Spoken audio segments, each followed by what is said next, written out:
Contrabandista, de João Simões Lopes Neto.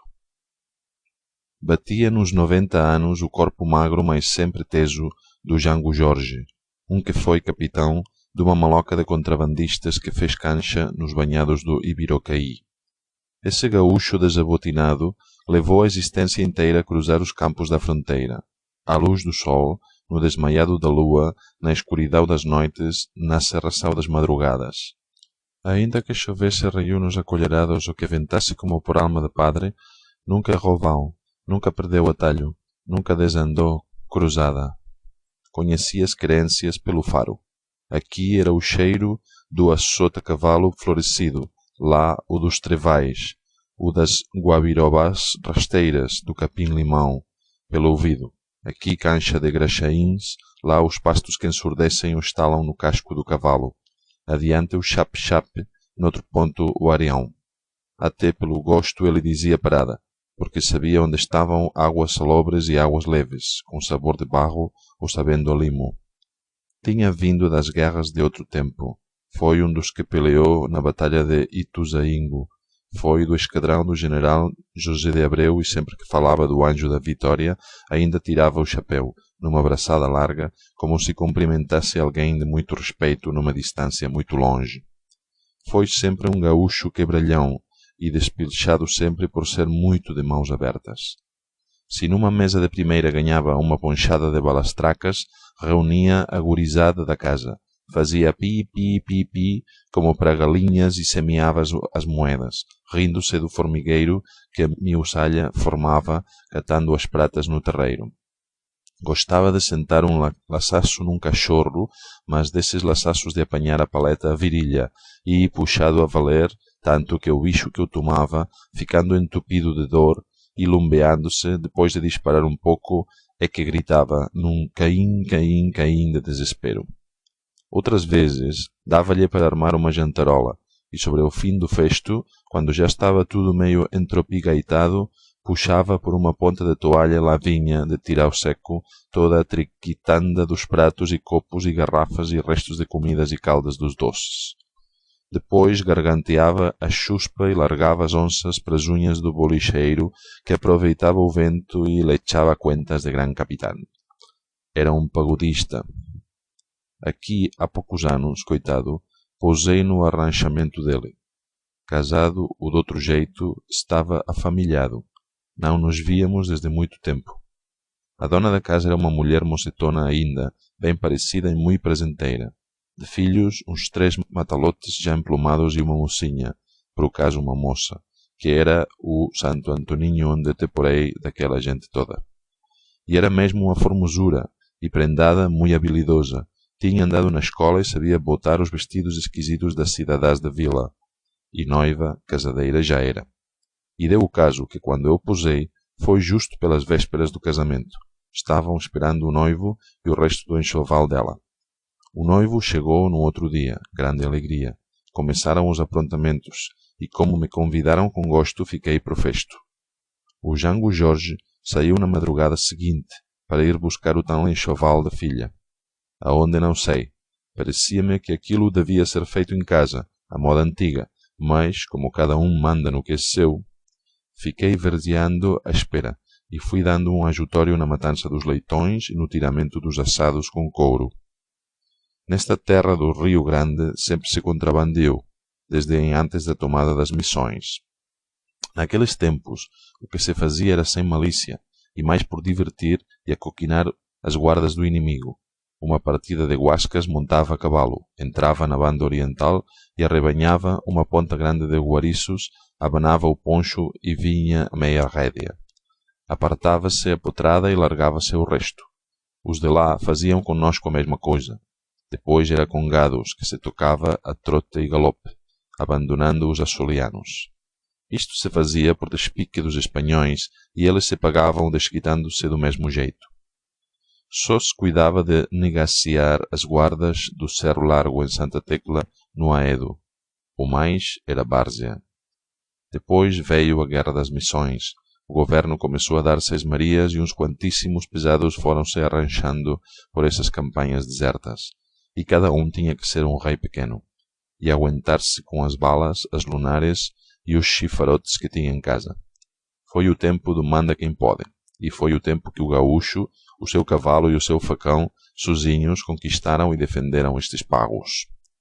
Quem governava aqui o continente era um chefe que se chamava o capitão-general. Ele dava sesmarias, mas não garantia o pelego dos sesmeiros. Vancé, tome tenência e vá vendo como as coisas por si mesmas se explicam. Naquela era, a pólvora era do El Rei Nosso Senhor e só por sua licença é que algum particular graúdo podia ter em casa um polvarim. Também só na vila de Porto Alegre é que havia baralhos de jogar, que eram feitos só na fábrica do Rei Nosso Senhor, e havia fiscal, sim senhor, das cartas de jogar, e ninguém podia comprar senão dessas. Por esses tempos antigos também o tal Rei Nosso Senhor mandou botar para fora os urives da vila do Rio Grande e acabar com os lavrantes e prendistas dos outros lugares desta terra, só para dar fluxo aos reinões. Agora imagine Vancé se a gente lá de dentro podia andar com tantas etiquetas e pedindo louvado para se defender, para se divertir e para luxar. O tal Rei Nosso Senhor não se enxergava mesmo. E logo com quem? Com a gauchada. Vai então, os estanceiros iam em pessoa ou mandavam ao outro lado nos espanhóis buscar pólvora e balas para as pederneiras, cartas de jogo e prendas de ouro para as mulheres e preparos de prata para os arreios. E ninguém pagava dízimos dessas coisas. Às vezes, lá voava pelos ares um cargueiro, com cangalhas e tudo, numa explosão de pólvora. Doutras, uma partilha de milicianos saía de atravessado e tomava conta de tudo, a coce d'arma. Isto foi ensinando a escaramuçar com os golas de couro. Nesse serviço foram-se aficionando alguns gaúchos. Recebiam as encomendas e, para aproveitar a monção e não ir com os cargueiros de balde, levava o baeta que vinha do reino e fumo em corda que vinha da Bahia e algum porral de canha, e faziam trocas de elas por elas quase. Os paisanos das duas terras brigavam, mas os mercadores sempre se entendiam. Isto veio mais ou menos assim até a Guerra dos Farrapos. Depois vieram as Califórnias do Chico Pedro, depois a Guerra do Rosas.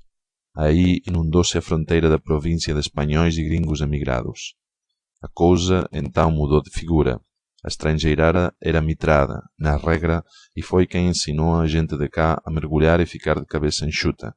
Entrou nos homens a sedução de ganhar barato. Bastava ser campeiro destorcido. Depois andava-se empandilhado bem armado. Podia-se às vezes dar um vareio nos milicos, ajustar contas com algum devedor de desaforos, aporrear algum de subdelegado abelhudo. Não se lidava com papéis nem contas de coisas. Era só levantar os volumes, encangalhar, tocar e entregar. Quanta gauchagem leviana parecia, encostava-se. Rompeu a Guerra do Paraguai. O dinheiro do Brasil ficou muito caro. Uma onça de ouro que corria por 32 chegou a valer 46.000 réis. Imagine o que a estrangeirada bolou nas contas. Começou-se a cargueirar de um tudo. Panos, águas de cheiro, armas, minigâncias, remédios, o diabo a quatro. Era só pedir por boca. Apareceram também os mascates de campanha, com baús encangalhados e canastras que passavam para lá vazios e voltavam cheios de jovar aqui. Polícia pouca, fronteira aberta, direitos de levar couro e cabelo e nas coletarias umas papeladas cheias de benzeduras e rabioscas. Ora, passar bem, paisano. A semente grelou e está a árvore ramalhuda que Vancé sabe do contrabando de hoje. O Jango Jorge foi maioral nesses estropícios, desde moço até a hora da morte. Eu vi.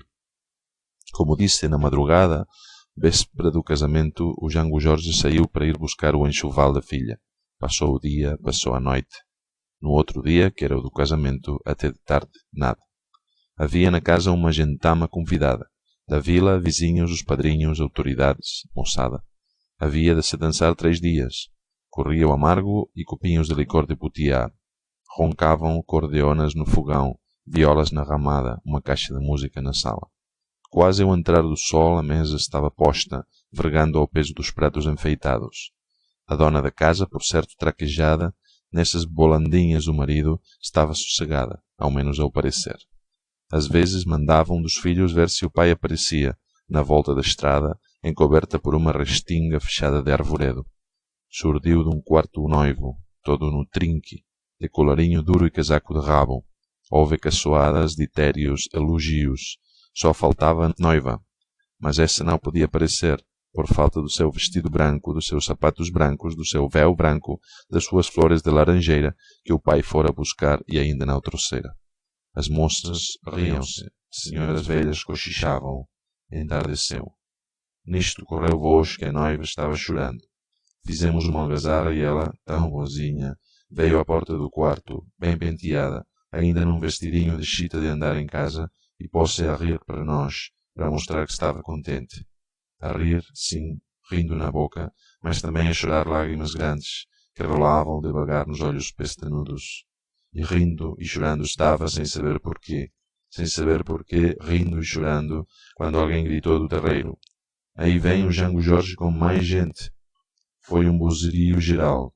A moça, porém, ficou, como estava, no quadro da porta, rindo e chorando, cada vez menos sem saber porquê, pois o pai estava chegando e o seu vestido branco, o seu véu, as suas flores de noiva.